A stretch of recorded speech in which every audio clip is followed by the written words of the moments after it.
রাষ্ট্র, রাজনীতি, শাসন, প্রশাসন, সংস্কার এবং অর্থনৈতিক মুক্তির লক্ষ্যে বাংলাদেশের পক্ষের গণতান্ত্রিক রাজনৈতিক দলগুলোর উপস্থিতিতেই বাংলাদেশ জাতীয়তাবাদী দল ইতিমধ্যেই ৩১ দফা কর্মসূচি ঘোষণা করেছে। আমাদের ঘোষিত ৩১ দফা কর্মসূচি সমৃদ্ধ এবং স্বনির্ভর বাংলাদেশ গড়ার একটি ঐতিহাসিক সনদ বলে আমরা বিশ্বাস করি। ঘোষিত এই ৩১ দফা কর্মসূচির বাস্তবায়ন পরিকল্পনায় নৈতিক, মানসম্পন্ন, কর্মমুখী এবং প্রায়োগিক শিক্ষার উপরেও কিন্তু জোর দেওয়া হয়েছে।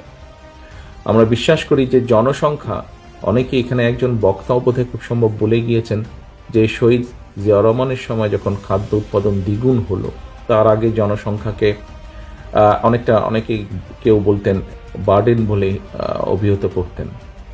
বাট আমরা মনে করি জনসংখ্যা কখনো অভিশাপ নয়, বরং এই জনসংখ্যাকে জনশক্তি তথা মানব সম্পদে যদি রূপান্তর করা যায়, তাহলে অবশ্যই একটি দেশের উন্নয়ন এবং সমৃদ্ধির জন্য জনসম্পদই কিন্তু হতে পারে সবচেয়ে বড় জনশক্তি। বর্তমান বিশ্বের অনেক দেশেই নানা রকমের কর্মক্ষম জনসংখ্যার হার কমছে, কিন্তু তবে দক্ষ কর্মী কিংবা শ্রমশক্তির চাহিদা বাড়ছে অন দি আদার সাইড।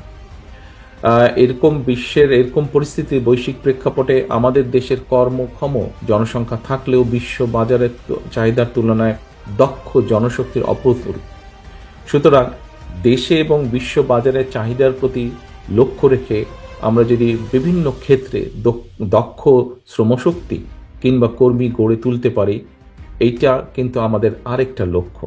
অর্থাৎ আমাদের যে বিদেশে প্রায় এখন ১ কোটির মতন প্রবাসী আছেন, যারা প্রতিদিন সারাদিন পরিশ্রমের মাধ্যমে যে বৈদেশিক মুদ্রা পাঠাচ্ছেন, আমরা যদি এরকম আরো বহু মানুষকে যদি স্কিল লেবারে পরিণত করে বিদেশে পাঠাতে পারি, এটাও কিন্তু একটা বিশাল অর্জন হবে আমাদের।